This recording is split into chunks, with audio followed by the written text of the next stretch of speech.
أعوذ بالله من الشيطان الرجيم.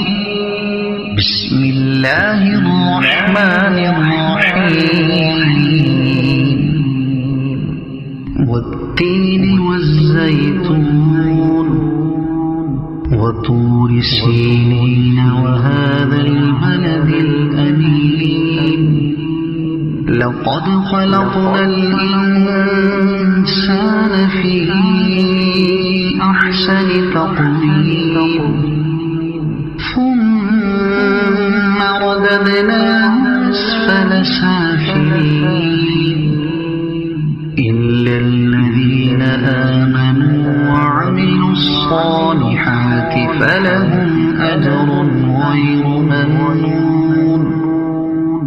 فما يكذبك بعد بالدين؟ أليس الله بأحكم الحاكمين؟ صدق الله